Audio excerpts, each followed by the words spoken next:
こんにちは、ケイスケです。僕は今郊外線 RER-A 線のオベールに着きました。実はこれからパリを巡回する2階建ての観光バスに初めて乗ってみようと思っているんです。 RER-A 線の駅オベールはメトロの駅オペラとほぼ同じ場所にあるんですが、駅構内は長らく工事が続いています。工事中だったこの辺りはどうも完成したようです。上り専用のエレベーターを使います。人が乗った瞬間に30秒のカウントダウンが始まる自動のエレベーターです。人によっては少し圧迫感を感じるかもしれません。ということでここからさらに上に上がります。結構深いところにありますよね。オベールの駅は地下30メートル以上のところにあるそうです。ようやく地上が見えてきました。この階段を上がると目の前にはオペラ通り、そして後方にはオペラ座を見ることができます。今時刻は朝の8時45分です。今日はオペラ座の前に来ています。実はバスに乗ろうかなと思って。相変わらず息が荒いのは始発のバスに乗り立てて慌てて家を出てきたからバス乗り場があれだ、あそこだ。右手奥に停車しているバスはシャルドゴール空港とオペラを結ぶロワシーバスです。停車場所は昔から変わっていません。もう並んでんの？あれ並んでんの？並んでないか。僕が始発に乗りたかった理由は単純で、単に撮影しやすい席に座りたかったんです。というのも最近ずいぶん観光客が増えてきたんですよね。今日乗るバスはこのバスです。今回乗るパリの2階建て観光バスです。今後の皆さんの旅の参考になればいいなって思っています。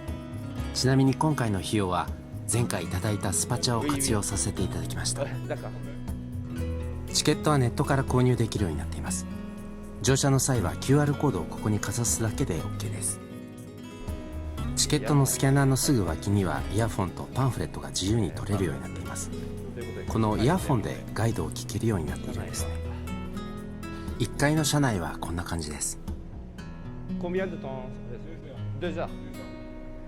このバスはパリ市内の主要10カ所を約2時間かけて回ります。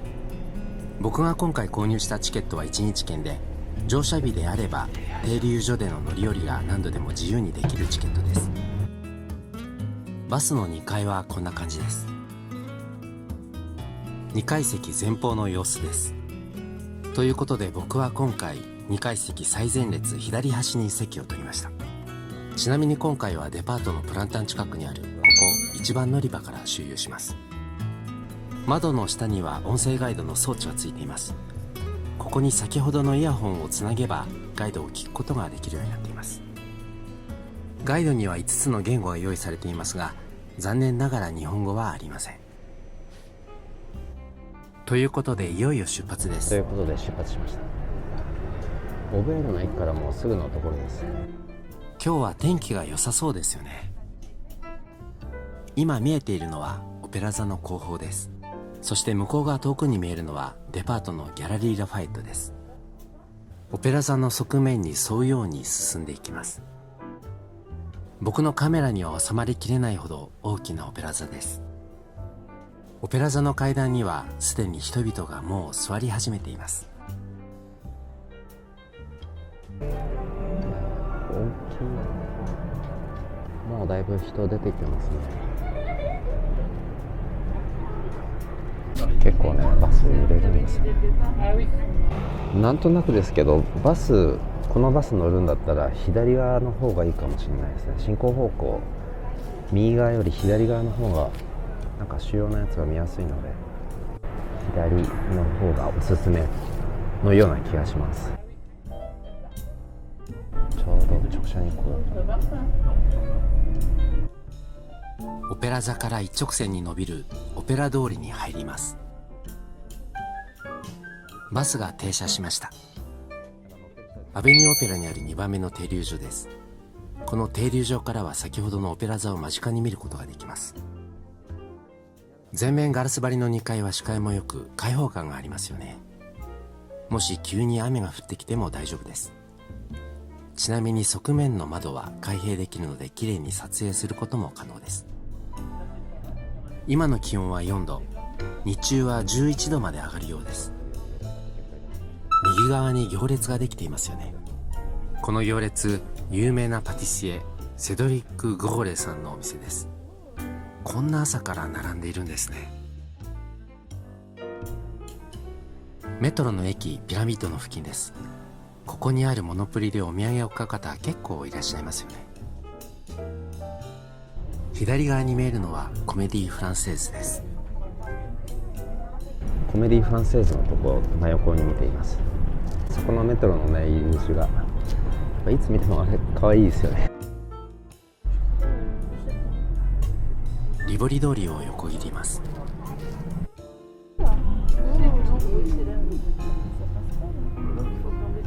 すごい狭いなで左側にルーブル美術館が見えるようになります。結構ねギリギリなとこ通るんですよ。左側がルーブル美術館ですね。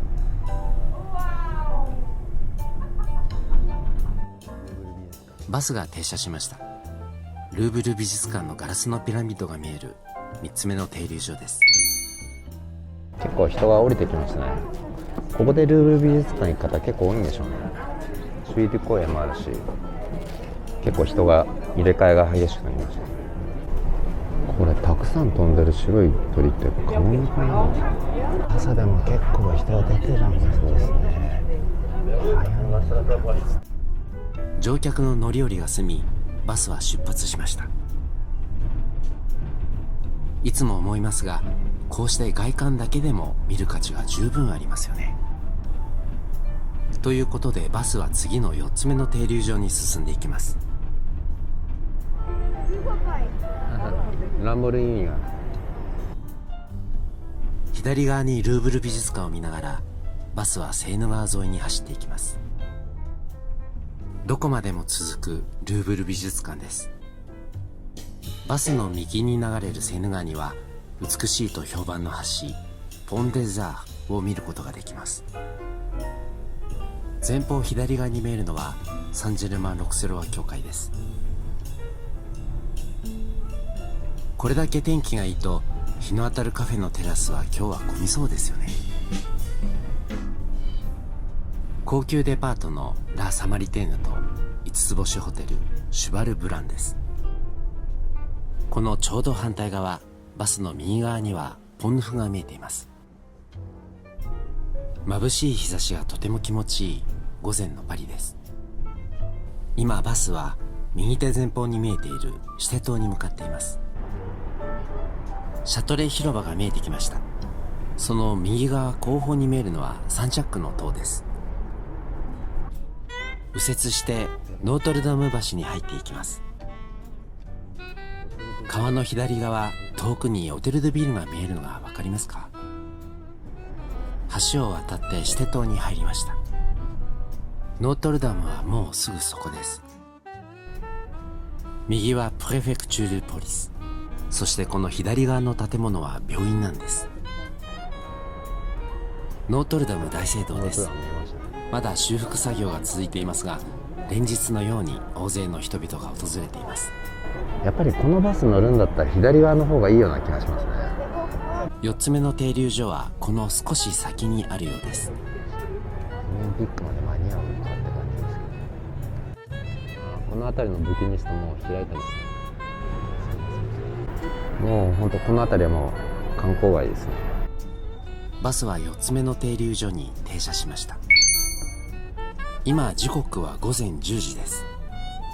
一番乗り場を出たのは9時半過ぎでしたから、ここまで30分程度で来たことになります。このほぼ正面に見えるのはサン・セヴォラン教会です。バスは次の停留所オルセー美術館の前に向かって出発しました。右斜め前にソルボンヌ大学が見えています。ここを右折します。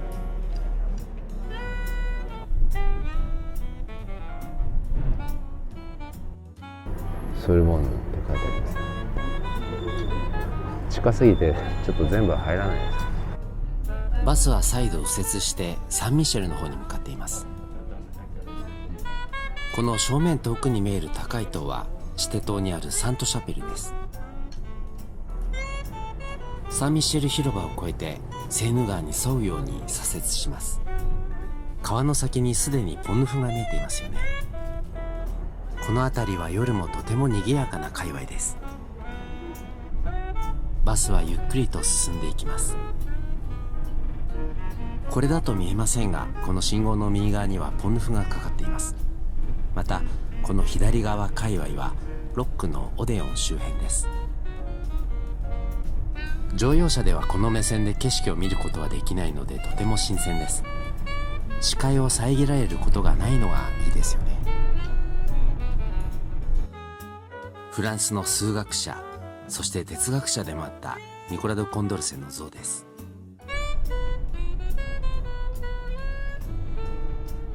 右手にポン・デ・ザーフを見ながらアカデミー・フランセーズの前を通り過ぎていきます。今から300年以上も前の建物です。それにしてもたくさんの銅像を目にしますよね。それもそのはずで、パリには1000体に近い数の銅像があるようです。前方左側にオルセイ美術館が見えてきました。今時刻は午前10時11分です。オルセイ美術館の正面にある5番の停留所に間もなく到着します。プランタン近くの1番乗り場を出発してから約40分程度での到着です。思いのほか早かったのはおそらく朝一番ということで、ひどい渋滞がなかったことが要因かなと思います。